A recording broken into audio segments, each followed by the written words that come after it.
maisha ni duara, yanaenda kwa staili hiyo, na Mungu anayaacha yaende kwa staili hiyo ili tuweze kuheshimiana. Kwa hiyo kuna wakati unakuja kabisa, ni wakati wa mvua kunyesha. Wakati wa mvua kunyesha kuna wakati wa kupanda, kuna wakati wa kupanda, kuna wakati wa kutunza vilivyopandwa. Wakati wa kutunza vilivyopandwa kuna wakati unakuja wa kuvuna. Huo ni mduara, ujue kwenye ndoa iko hivyo hivyo. Usije ukajidanganya kwamba siku zote kwenye ndoa itakuwa ni haleluya, amina, Bwana asifiwe, Kristo wa neema yote. Yani haiwezekani. Lazima mpitie, kuna wakati una struggle. Ukiona kwenye ndoa yako kuna saa mnapambana kweli kweli, jua mko wakati wa kupanda. Huwa watu wanapanda kwa machozi, wanavuna kwa kelele za nini? Za shangwe kabisa. Kwa kuna saa ni wakati wa kupanda, mnapitia crisis, changamoto. Kuna saa mpaka inafikia kiwango mnaingia ndani hapo, hakuna anayemuongelesha mwenzake. Alafu Mungu alivyo waajabu akaumba ndoa, ndio sehemu pekee ambayo mliokosana mnalala kitanda kimoja. Mko hapo, na kuna saa inabidi muombe. Na mimi nawaambieni wanandoa wote, migogoro yenu msimnyime Mungu haki yake ya ibada. Mmekosana, njoo tuombe. Siji ulitibuana na Mungu, njoo kwenye maombi, omba. Hii ni cycle ya kawaida. Ukielewa haitakupa msongo. Unasema mavuno ni lini? Wote wanandoa kwenye hii crisis mnaopambana hapa, kuna changamoto zimetokea, mnapambana. Kila mmoja anamsoma mwenzake wakati wa changamoto, anavyovumilia. Na kuna wakati utafika hapo kwenye kuvuna. Moyo wako kama una akili timamu, utakuta moyo tu unakuambia lakini ile crisis mwenzangu alinivumilia. Kuna kitu kinaitwa narcissistic personality disorder, ni mpangilio mbaya wa kihaiba unaitwa narcissistic. Watu wa namna hii anapohitaji mtu kwenye maisha yake ni wazuri, achana na psychopath nilioongelea jana, ni wazuri kabisa kujionyesha kwamba wako vizuri kabisa, lakini siku zote ni watu ambao wanatanguliza maslahi yao kwanza katika chochote. Kwenye uchumba utamjuaje? Utamjua mtu mwenye narcissistic personality disorder siku zote mkitoka out, mkienda popote, yeye hawezi kulipa kitu chochote, utalipa wewe. Kila siku amesahau pochi, kila siku password amesahau ya simu. Hakuna siku anaweza kuambia kwamba msilipe bili leo, nitalipa mimi. Atawashawishi mtaenda sehemu mtakula, ile saa ya malipo tu ikifika anakuuliza una buku ya karibu hapo. Kwenye ndoa utawajuaje wanapoingia kwenye ndoa? Ni jambo ambalo kwenye psychology wanaamini ya kwamba hii tabia haibadiliki. Mimi ninaamini Mungu anatenda miujiza. Na ukiona narcissistic amebadilika ni muujiza. Hakuna counselor anayeweza kumbadilisha. Namba moja, hawakubali kwamba wana matatizo. Utampeleka kwa counselor yupo? Twende tukashauriwe, kwani mimi nina shida? Utawajuaje? Kosa ni la kwake, amekukosea kabisa, mwambie amekukosea, litageuzwa ni la kwako. Msinungunike, tulieni. Yani utapambana, atakusikiliza. Baada ya mwisho anakuambia una akili wewe? Kwanza anakuterify. Unaanza kujiassess, ubongo wangu uko sawa kweli? Ukishaanza kuwa na mashaka ndipo anakushindilia sasa. Mwisho ukitaka narcissistic malizane naye, kosa la kwake, ila umuombe msamaha wewe. Mwambie yameisha. Wao siku zote wako juu, wanapenda tabia kuambia wana akili sana. Kwa hiyo kuna siku anaweza akakwambia kabisa, una bahati umeolewa na mimi. Mwisho unaanza kujichunguza, hivi mimi nilikuwa wa kuachwa? Kama inatokea akiwa ameshazaa watoto, ana watoto pale na nini, ni mama au ni baba ni narcissistic, watoto wake Mungu asipotenda muujiza wanaweza wakafuata zile traits zikawa vile vile kwa jinsi walivyo. Moja ya kutambua mzazi wako ni narcissistic, utamjuaje? Wana tabia ya kugonganisha watoto ili aweze kuwini. Kwa hiyo anatoka hapa anamwambia mdogo wako, unamwona dada yako bure kabisa. Kwanza siku ile ulivyopata ile sketi kutoka Uturuki hakulala, ili awini upande huu. Kabla hujaenda kumuuliza dada kwamba ulikasirika, anawahi kwa yule dada, anaambia mdogo wako yule anakuchukia na kesho amesema hakusalimii. Kwa hiyo asubuhi mnaamka wote, unawaza dada aliyechukia sketi yako kutoka Uturuki, na yeye anawaza jinsi ambavyo wewe ulisema hutamsalimia. Mnajikuta wote mnatazamana, huyu ana hasira, huyu ana hasira. Kwa huyu anahitimisha alichoambiwa ni nini, ni kweli. Alafu mama anapita hapo kuhakikisha kwamba mtego wake umefanikiwa. Hamjambo, mbona kama uso wako kama hauko sawa sawa? Huko anampiga sigino yule mwingine baba. Tayari. Kama ni baba, the same, wanafanana, wanagonganisha. Ni watu wazuri kwenye kumanipulate mambo, story. Kazini utamjuaje narcissistic? Ni mtu ambaye anaweza kukuundia skendo na akisimulia ni kama ya ukweli. Anaenda kwa bosi, ana manipulate mpaka bosi anaamini kabisa. Wao kwa tabia walivyo, akikuumiza ndiyo furaha yake.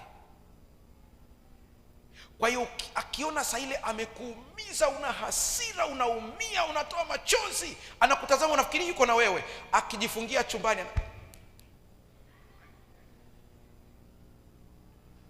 sasa ukitaka umdrain energy, aishiwe nguvu kabisa, akikuumiza asikuumize, maisha hapo ndipo unammaliza. Mungu atusaidie sana. Tuache hiyo. Nataka tu nikuchokoze ujue kwamba kuna disorder nyingi zinaleta collision kwenye ndoa. Lakini ni kawaida kupishana. Hiyo ni kawaida. Lakini wanandoa wenye afya ni wapi? Ni wale ambao mnapishana, alafu mnakaa mnajadili tofauti zenu, mnatengeneza mwelekeo wa kifamilia. Haleluya. Na nikwambie, kama una mume au mke ambaye mkipishana anakuambia nisamehe, una dhahabu. Kuna kundi la pili, msije mkawachukulia vibaya, ndivyo walivyoumbwa wao, ila wanaweza wakajibadilisha. Yeye mkikosana, mwanaume mkikosana, haombi msamaha kwa maneno, anaomba kwa vitendo. Hao kwangu, sijasema kwa saikolojia nyingi, mimi binafsi, kuna sana watazama nasema ana nafuu huyu. Yaani mmekosana kabisa, unashangaa na kuambia mmekula sana dagaa hapa ndani. Au anakuuliza, hivi mwaka jana uliniambia iPhone gani ambayo ulikuwa unaitamani sana? Ukimtajia tu anaenda na kuletea box, unajiuliza mbona hata sikumwambia niletee, mwaka jana aligoma kabisa. Ndio staili yake ya kusema ninajua makosa yangu, nisamehe. Kwa hiyo usije ukasubiri kwamba akwambie sasa nisamehe, ndio imeshaisha hiyo. Kwa hata ukilalamika haniombi msamaha, jamaa anawaza si muombaji msamaha. Ile iPhone 13 alifikiri kwamba ilikuja kuja tu.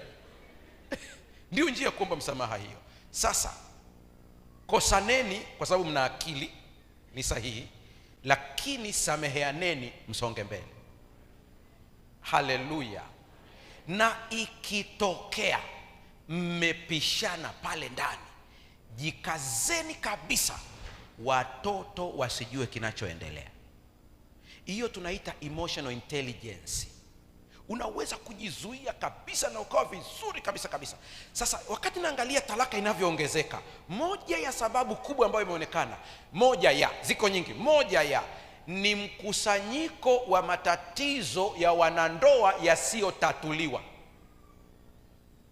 Sijui unanielewa hapo vizuri hapo. Kila mmoja ana kifurushi chake, kiko tu kwenye moyo hapo. Ukimuuliza kuna nini, anakuambia mwaka wa 2014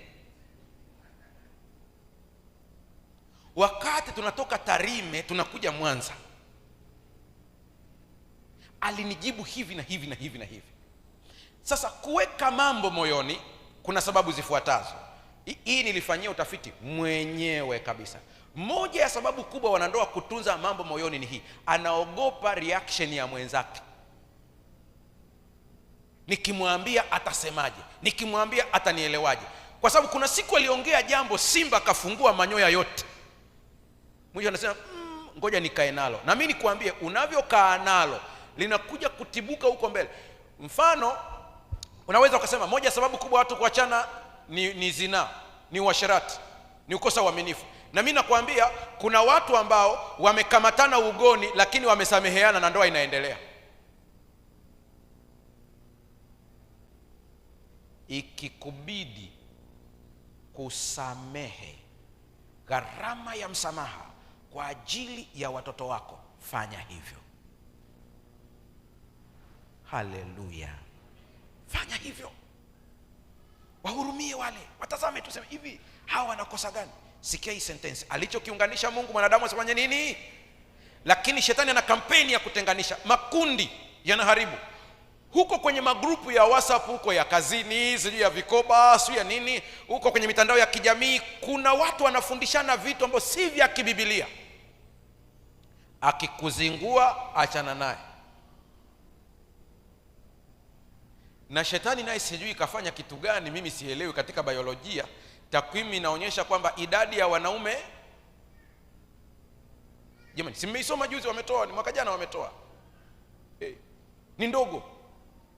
Wanawake ndio wamekuwa, na katika wanaume ambao tunasema kwamba ni ndogo, ambao ni 40 na kitu, nimeangalia katika East Africa yetu, ambao walituzidi ni wa Kongo, japokuwa ile takwimu ya Kongo nilichallenge kidogo, kuna vitu bado sivikubali kwa sababu ile nchi ina vita. Kwa hiyo kuniambia alipata data kamili bado na maswali, sensa ulifanyaje, na maswali mengi. Lakini sikia, katika hao wanaume ambao tunaongea kwamba ni 40 na kitu katika East Africa yetu hii, katika hao kuna ambao wameamua wenyewe kwamba hawatakaa waoe.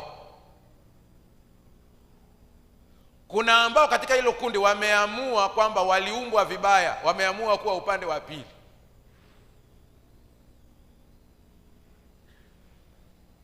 Mungu atusaidie sana. Mimi nimependa hili kanisa langu, kuna kitu linakifufua kwa kasi sana sasa hivi, nimekipenda sana. Hapa ndani tuna chama kinaitwa Dorcas, tuna chama kinaitwa Amo. Hivi vyama ni kana kwamba vilikuwa vinaenda kufa fulani hivi. Au huko kwenu viko sawa sawa? Huko kwenu viko sawa kabisa? Mzee Chamriho, viko sawa huko kwenu? Bado vinasuasua. Unakuta tunaibuka kwenye kukusanya makapu yale ya Dorcas kwa ajili ya nguo. Tukitoka hapo kuna vitu tunamisa. Sasa nije kwenye Amo sasa. Amo, moja ya majukumu yake ambalo kanisa limeshtuka, Amo inatakiwa imsaidie mtoto wa kiume kujitambua kwamba yeye ni mwanamume. Ndio tunaelekea huko. Sikia sababu ya pili ambayo adui anaitumia, au mbinu ya pili kubwa sana ambayo anaitumia. Namba 2, kukuza ukosefu wa baba na uongozi dhaifu wa mwanaume. Na nitakwambia inakuwa kwaje. Hebu nisomee andiko moja hapo kwenye kitabu cha Mithali 17 fungu la 6. Mithali 17 fungu la 6. Unajua watafiti wanafanya kazi kubwa sana. Kuna mwanamume ambaye ile hali yake ya kuwa mwanamume kama baba kwenye nyumba imemalizwa na kile kitendo cha kuonekana duni. Yaani nitumie lugha tu rahisi, mama ameungana na watoto kumdhalilisha nani? Baba. Kwa hata kama akiongea kuna saa mama anasonya kabisa.